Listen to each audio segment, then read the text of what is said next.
నమస్కారం వార్తలకు స్వాగతం. ముందుగా ముఖ్యాంశాలు. అయోధ్యలో ఘనంగా బాలరాముడి ప్రాణ ప్రతిష్ఠ.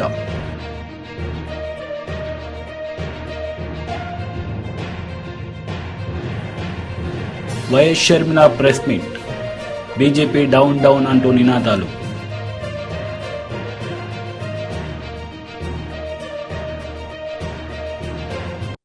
అయోధ్య బాలరాముడి ప్రాణ ప్రతిష్ఠలో పీఎం మోడీ పాల్గొన్నారు. శ్రీరాముల వారికి ఘనంగా పూజలు చేశారు.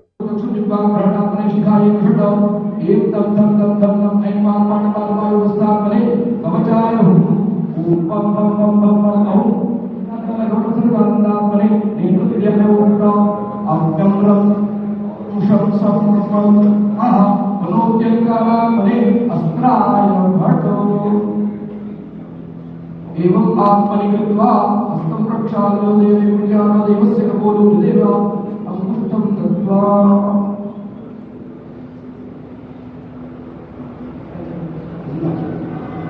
आम्री प्रो यं रं लं वं शं शं सं हं वं शं हंसा रामचन्द्रस्य प्राणाय प्राणाः ॐ आम्री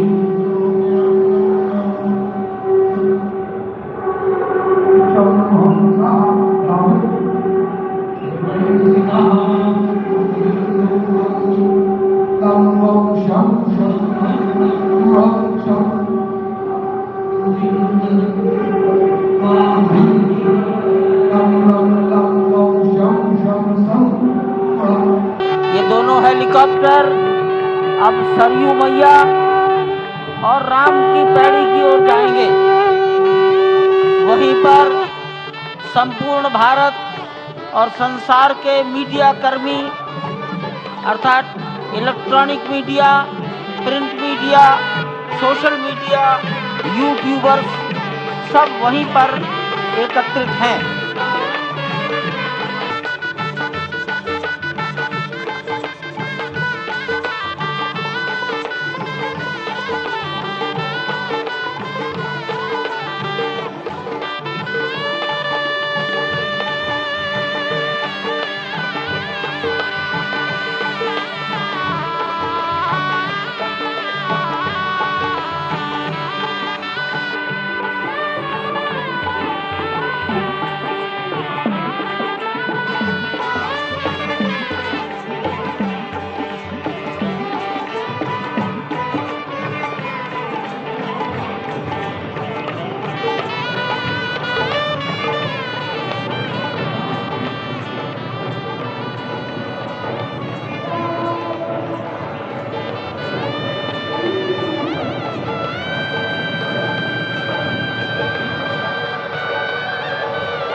रघुपति राघव राजा राम पतित पावन सीताराम।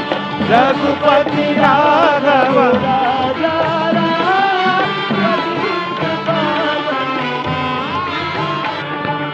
सीताराम।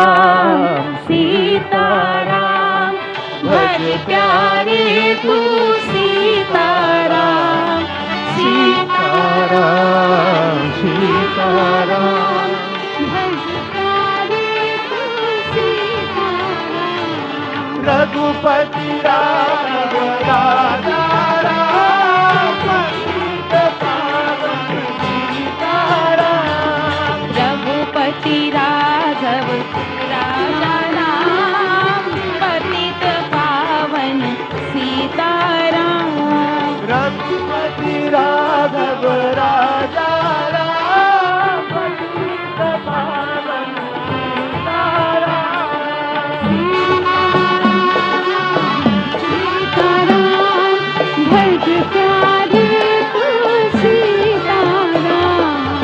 सीताराम सीताराम भज प्यारे तू सीताराम राजा राम पतित पावन सीताराम सीताराम सीताराम भज प्यारे तू सीताराम सीताराम सीताराम भज प्यारे तू सीताराम रघुपति राघव राजा राम पतित पावन सीताराम అయోధ్యలో బాలరాముడి ప్రాణ ప్రతిష్టలో పీఎం మోడీ పాల్గొన్నారు. ఈ సందర్భంగా ఆయన ప్రసంగించారు. देश में उमंग और उत्साह बढ़ता ही जा रहा था। निर्माण कार्य देख देशवासियों में हर दिन एक नया विश्वास पैदा हो रहा था। आज हमें सदियों के उस धैर्य की धरोहर मिली है। आज हमें श्री राम का मंदिर मिला है। गुलामी की मानसिकता को तोड़कर उठ खड़ा हो राष्ट्र, अतीत के हर दंश से हौसला लेता हुआ राष्ट्र ऐसे ही नव इतिहास का सृजन करता है। आज से 1000 साल बाद भी लोग आज की इस तारीख की, आज के इस पल की चर्चा करेंगे। और ये कितनी बड़ी राम कृपा है कि हम सब इस पल को जी रहे हैं, इसे साक्षात घटित होते देख रहे हैं। आज दिन दिशाएं दिगंत सब दिव्यता से परिपूर्ण है। ये समय सामान्य समय नहीं है। ये काल के चक्र पर सर्वकालिक शाही से अंकित हो रही अमिट स्मृति रेखाएं हैं। साथियों, हम सब जानते हैं कि जहां राम का काम होता है वहां पवन पुत्र हनुमान अवश्य विराजमान होते हैं। इसलिए मैं राम भक्त हनुमान और हनुमान गढ़ी को भी प्रणाम करता हूं। मैं माता जानकी, लक्ष्मण जी, भरत, शत्रुघ्न सबको नमन करता हूं।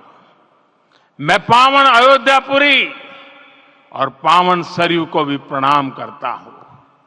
मैं इस पल दैवीय अनुभव कर रहा हूं कि जिनके आशीर्वाद से ये महान कार्य पूरा हुआ है।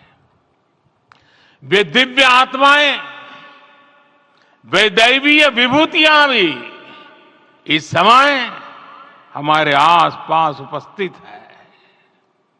मैं इनसे भी दिव्य चेतनाओं को भी कृतज्ञता पूर्वक नमन करता हूं। मैं आज प्रभु श्री राम से क्षमा याचना भी करता हूं। हमारे पुरुषार्थ, हमारे त्याग, तपस्या में कुछ तो कमी रह गई होगी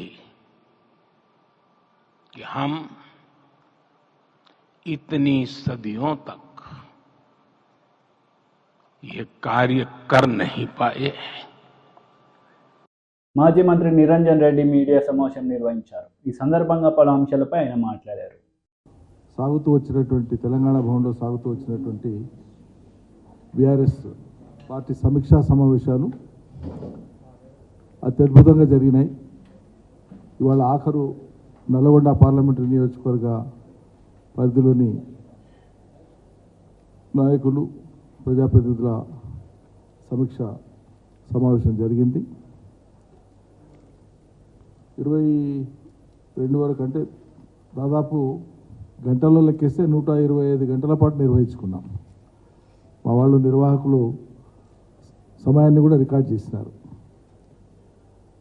ప్రతి అసెంబ్లీ నియోజకవర్గ పరిధి నుంచి ఆ నియోజకవర్గ కోర్ లీడర్షిప్ ఇందులో పాల్గొనడం జరిగింది. సగటున 75 నుంచి 100 మంది చొప్పున. ముఖ్య ఉద్దేశం క్షేత్రస్థాయి నుంచి పార్టీ శ్రేణుల యొక్క ఫీడ్బ్యాక్, వాళ్ళ మనోగతం. ఎందుకంటే వీళ్ళు నిత్యం కార్యకర్తలు, నాయకులతో పాటు ప్రజల మధ్యలో ఉండేటువంటి వాళ్ళు కాబట్టి మొదటి రౌండ్లో ఈ అనుభవం గడించినటువంటి వాళ్ళు కానీ, ప్రజాప్రతినిధులుగా ఉన్నవాళ్ళు కానీ, కొంత బాధ్యతను మోసినటువంటి వాళ్ళు కానీ, వీళ్ళందరినీ కూర్చోబెట్టి వాళ్ళతో చర్చిస్తే వాళ్ళ ఫీడ్బ్యాక్ వస్తుంది అనేటువంటి ఉద్దేశంతో ఆ రకంగా వాళ్ళ ఫీడ్బ్యాక్కు శ్రీకారం చుట్టడం జరిగింది. ఈ సుమారు 10 ఏళ్ల పాలన, ప్రభుత్వ పరంగా చేసినటువంటి కార్యక్రమాలతో పాటు పార్టీ పరంగా చేసిన కార్యక్రమాల మీద కూడా వాళ్ళ అభిప్రాయాలను, సూచనలను కోరడం జరిగింది. వారు వెలుబుచ్చడం జరిగింది. ప్రతి ఒక్కరూ తమదైనటువంటి శైలిలో, తమదైనటువంటి ఎటువంటి సూచన ఇచ్చినా దాన్ని పార్టీ స్వీకరించింది. నిస్సంకోచంగా, నిర్మోహమాటంగా, నిరభ్యంతరంగా, నిర్భయంగా వాళ్ళ సూచనలు నివేదించడం జరిగింది. అవన్నీ కూడా రికార్డ్ చేసుకోవడం జరిగింది. ఇవన్నీ కూడా భవిష్యత్తులో అవసరమైనటువంటి మార్పు చేర్పులు, సవరణలు చేసుకోవడానికి దోహదపడేవి అని చెప్పి పార్టీ భావించే ఈ నిర్ణయం తీసుకున్నది. మొదటి నుంచి కూడా మేము చెప్తున్నాం, ఈ పార్టీ పుట్టినప్పటి నుంచి, కేసీఆర్ గారు ఈ పార్టీని పుట్టించినప్పటి నుంచి అనేక ఆటుపోట్లు ఎదురైనాయి, అవహేళనలు ఎదురైనాయి, అవమానాలు ఎదురైనాయి. పడి లేచినాము కానీ శాశ్వతంగా పడిపోము కూడా.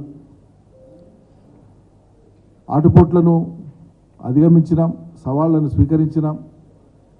మరింత ప్రజా సమూహాన్ని కూడగట్టి అంతిమంగా తెలంగాణ సమాజాన్ని ఏకం చేసినాం కేసీఆర్ నాయకత్వం. అది చరిత్ర.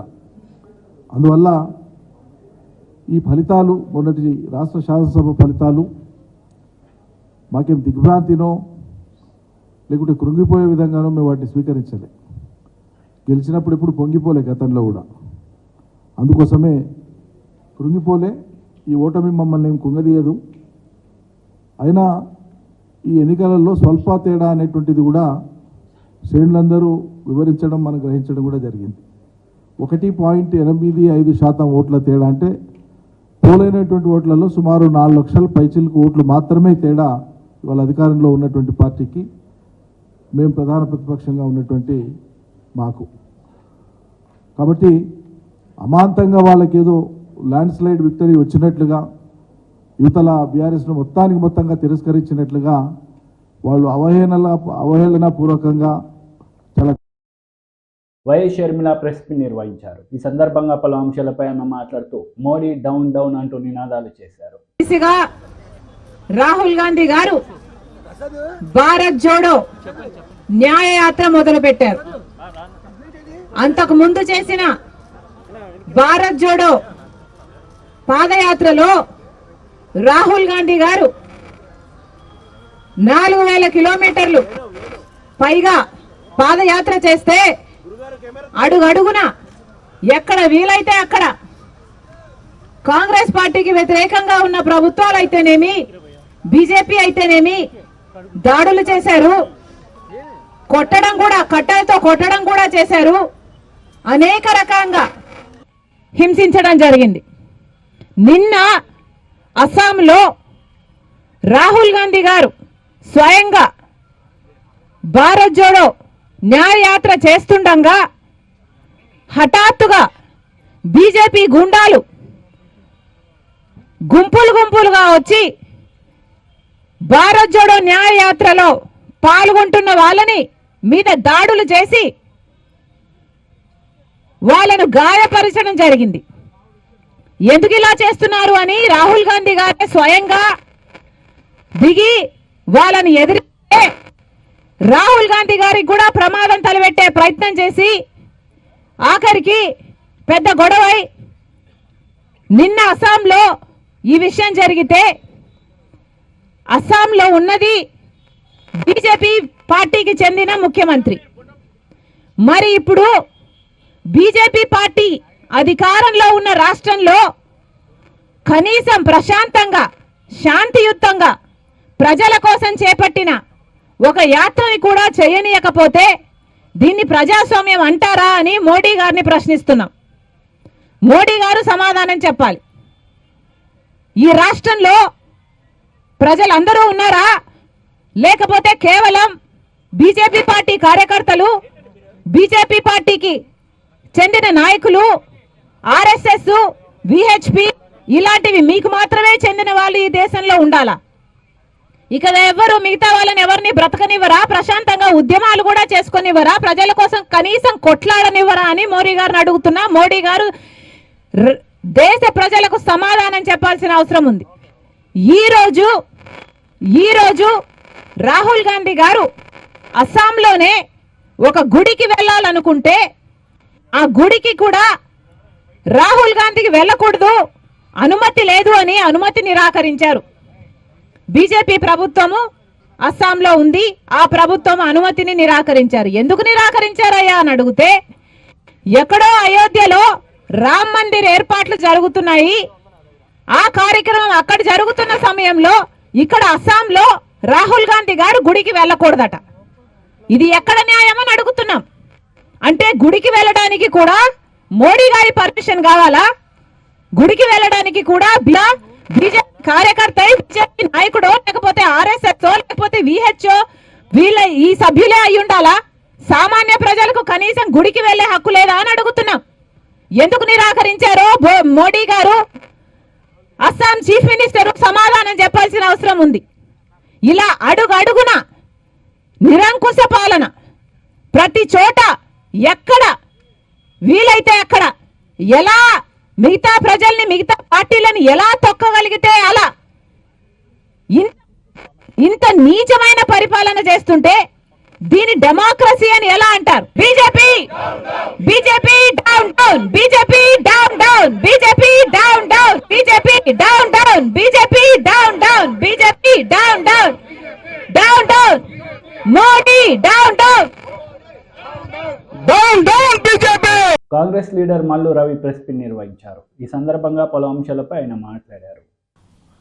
కొత్తగా మతం మారినటువంటి వ్యక్తి ఒంటి నిండా పంగనామాలు పెట్టుకుంటారు అన్నట్టుగా ఈ అస్సాం ముఖ్యమంత్రి కాంగ్రెస్ పార్టీలో మంత్రిగా పనిచేశాడు. కాంగ్రెస్ పార్టీ నుంచి పార్టీ మారి బీజేపీలో పోయి శర్మ గారు అక్కడ ముఖ్యమంత్రి అయ్యి ఏ రాష్ట్రంలో కూడా భారత్ జోడో యాత్రలో ఎక్కడ యాత్ర మీద దాడి జరగలేదు. 4500 కిలోమీటర్ల పాదయాత్ర చేస్తే ఎక్కడా జరగలేదు. ఇక్కడ బస్ యాత్ర పాదయాత్ర రెండుతో అస్సాం రాష్ట్రంలోకి వస్తే ఈ పాత కాంగ్రెస్ నాయకుడు కొత్త బీజేపీ నాయకుడు బీజేపీ మోడీకి నేను మామూలు బీజేపీ కంటే ఎక్కువ పెద్ద అని చూపించడానికి రాహుల్ గాంధీ పాదయాత్ర బస్ యాత్ర మీద దాడి చేయటం జరిగింది. దాని మీద తీవ్రంగా మేము ఖండిస్తున్నాం. దాన్ని కాంగ్రెస్ పార్టీ కార్యకర్తలు అక్కడున్న ప్రజలు తీవ్రంగా వ్యతిరేకించి వారి బస్ యాత్ర కొనసాగుతుంది.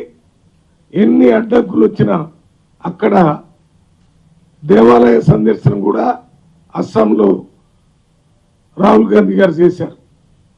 రాహుల్ గాంధీ గారు కాంగ్రెస్ పార్టీ నుంచి ఏ రకంగా అయితే అస్సాంలో దేవాలయం సందర్శించారో, రామాలయం ప్రారంభించడానికి ముందు తమిళనాడులో ఒక దేవాలయం, కేరళలో ఒక దేవాలయం, ఇంకా వేరే దగ్గర దేవాలయాల్లో మన ప్రధానమంత్రి గారు కూడా వారు కూడా ఆ దేవాలయాల్ని సందర్శించి దేవుడు దర్శనం చేసుకుని దేవుణ్ణి ప్రార్థించారు. అదే రకంగా కాంగ్రెస్ పార్టీ కూడా ఈ పాదయాత్రలో రాహుల్ గాంధీ భారత్ జోడో న్యాయ యాత్రలో కూడా ప్రజలందరికీ మేలు జరగాలని ఆ రాముణ్ణి కోరుకుంటున్నారు. మార్గమధ్యంలో వచ్చిన భారతీయ దేవాలయాలన్నింటిలో కూడా రాహుల్ గాంధీ గారు వారితో పాటు కాంగ్రెస్ పార్టీ నాయకులందరూ ప్రజలకు మేలు జరగాలని, న్యాయం జరగాలని కోరుకుంటున్నారు.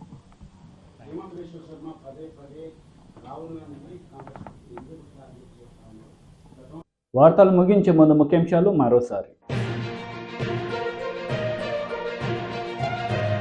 అయోధ్యలో ఘనంగా బాలరాముడి ప్రాణ ప్రతిష్ఠ.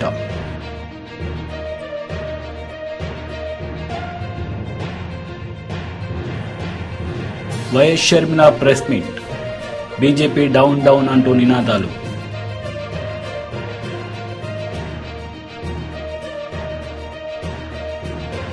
ఈ వార్తలు ఇంతటితో సమాప్తం. తిరిగి ప్రసారమయ్యే వార్తలు మళ్ళీ కలుద్దాం. అంతవరకు సెలవు. నమస్తే.